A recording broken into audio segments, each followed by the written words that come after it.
Breaking news in the last few minutes. The Ministry of Defence says Russian forces have made little progress in their advance on Kyiv over the past 24 hours, likely due to logistical difficulties. Of course, we have seen satellite images this morning showing this 40-mile-long convoy of Russian armoured vehicles, tanks and artillery heading towards the capital. So let's cross to Kyiv right now, because Rohit Kachroo is ITV News' global security editor, and Rohit is reporting from Kyiv. Rohit, just how tense is the city right now, knowing that that convoy is approaching? Yeah, it's incredibly tense, and it's eerily quiet. I mean, just look around the streets here. Snowfall overnight. For the first time since we arrived 3 weeks ago now. You know, the streets, the pavements blanketed with snow, and the streets are almost empty. The curfew has just lifted, and I think people are staying indoors or staying in their bunkers largely because of this ominous warning overnight, which now tells us that this Russian convoy of hundreds of vehicles, which is in itself many miles long, is perhaps only 14 miles in that direction. And at the same time, we see what's happening in some other parts of the country. We saw what was happening in Kharkiv, not just last night and yesterday, where we saw potential evidence of the use of cluster bombs, these indiscriminate weapons which send out, you know, sometimes hundreds of submunitions around the city there. But this morning, we saw this almighty blast, which appeared to be targeting a historic building, a government administration building right in the heart of the city.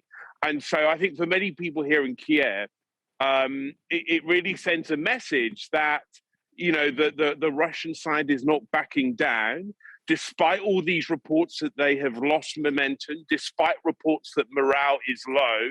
And those reports come, by the way, from intelligence agencies right around the world who do seem to have pretty good visibility of what's going on inside the Russian regime. Remember, they got it pretty much right, pretty much accurate in terms of what Putin's plans were. They've been warning about this over the last few weeks and months. But despite all that talk of lost momentum, you know, there is plenty in reserve for the Russian military. The feeling among the UK government and some of their allies is that actually only around half of the troops which were deployed on the border for this operation by the Russians have actually come inside Ukraine. And so, yes, there is some optimism. There's huge solidarity everywhere you go in the city. We were around and about yesterday, and everywhere we went, people would wave into the camera and wave these patriotic slogans. On the outskirts of the city centre, people have put up billboards with messages for Russian soldiers should they enter the city, saying, you know, how could you look at your children and how could you look your children in the eye knowing what you've done? You know, don't be Putin's henchman, slogans like that. So despite all that solidarity, everyone is aware that this almighty column of vehicles, perhaps hundreds and hundreds of vehicles, is very close to the city now, perhaps 14 miles away, according to the reports we saw last night. And we suspect that they have inched ever so slightly closer overnight as well, Susanna. Rohit, you know, as we are hearing, more civilians are losing their lives. We're hearing cluster bombs are now being used and thermobaric weapons, illegal weapons, which a former commander told us earlier, they are very, very dangerous weapons. And even people that are in bunkers feel that they're protected in basements may not survive something from a thermo weapon. As more civilians die, do you still sense the bravery that we are hearing from people in Ukraine, or do you feel that they are becoming more fearful and actually they may just almost surrender to these Russian soldiers that once they arrive into the cities like Kyiv? Well, I don't actually. There's just an air raid siren going off right now, so I'm just going to come over here for a moment. But yeah, I mean, I think the answer is both of those things. Yeah, I mean, people are incredibly, you know, they're showing solidarity, they're showing bravery, but, you know, they're doing it together. And what I would say is that, you know, people aren't people aren't burying their head in the sands here. They know the reality. Many of us are new to it, but what people keep telling us is that actually we have been in a state of war since 2014. We have lived as a nation through what happened in Crimea, in Donbass, and elsewhere. And so, I don't think people are in denial about the harsh reality of what may be coming. However, I think they are positive and optimistic, given the fact that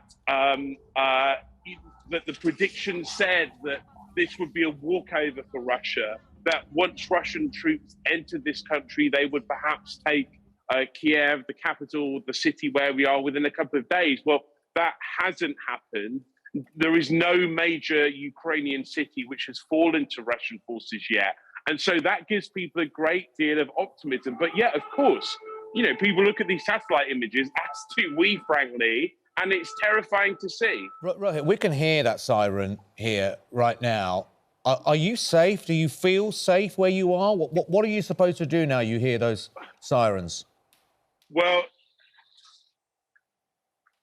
people have actually become fairly oblivious to all of this, frankly, and maybe incorrectly. And actually, what the procedure is that we come indoors, as we're doing now, into the hotel where we're staying. There is a bunker downstairs, and within the hotel, there is another siren, which when that sounds, we all race down to go and protect ourselves. Now, we're staying with a lot of journalists, so actually we end up being kind of crushed together with 100 of our colleagues from the US and Turkey and France and India and countries all over the world. And look, this is daily life. It's sort of work for us, but obviously for people who live here, for the millions of people in the city, this is now a daily routine that, although people are becoming used to, they're wondering, well, for how long will this go on? Rohit, you're there doing a sterling job, as your comrades are, and I'm sure there is a huge sense of camaraderie amongst you. But as you say, there are residents there, there are children in the city. Do you get the sense that many people have left? Yeah. In fact, we were at a train station the other day, and they wiped the arrivals board, frankly, because there was no point. All the trains were heading in one direction. Nearly every one of those trains were heading west towards towns like Lviv, towards the border with Poland. The thinking being that, given that Russia is to the east, they're more likely to be safe the further west that they travel.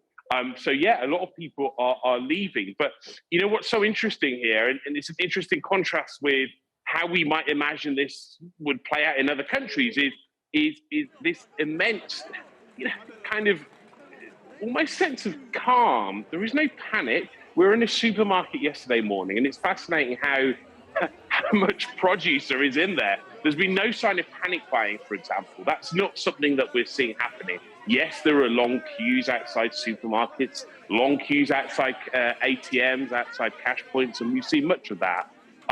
But what we're not seeing is, people getting into rows, people becoming frustrated.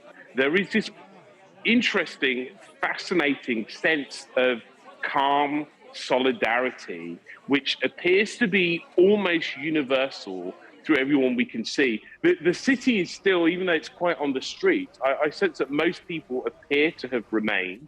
A large number have obviously left. People have gone to see, many people here, for example, have family in Poland or in Germany and have gone to stay with relatives there. But a lot of people are remaining and they're defiant. And actually, in the streets yesterday, I was hearing some people saying, well, this will be over in a week or so. I mean, that may be wrong, obviously, but I think it gives us an indication of the fact that the spirit here remains. For what it's worth, people are still incredibly determined to see an end to this. And a lot of people think it will end very soon. Obviously, they may be wrong, but that's the sort of mood here. Rohit, we just wish that you stay safe, most importantly. You're doing sterling work. Thank you so much for keeping us updated in Kyiv. Please stay safe. Thoughts are with you and all your colleagues and all the other journalists in that hotel right now. And I'm sure we'll speak to you again very soon. Thank you, Rohit Kachroo, out in Kyiv in Ukraine. And as Rohit says, that sense amongst the population of Kyiv when there is a 40-mile column of Russian troops advancing, that sense of determination, courage and indeed optimism is utterly remarkable.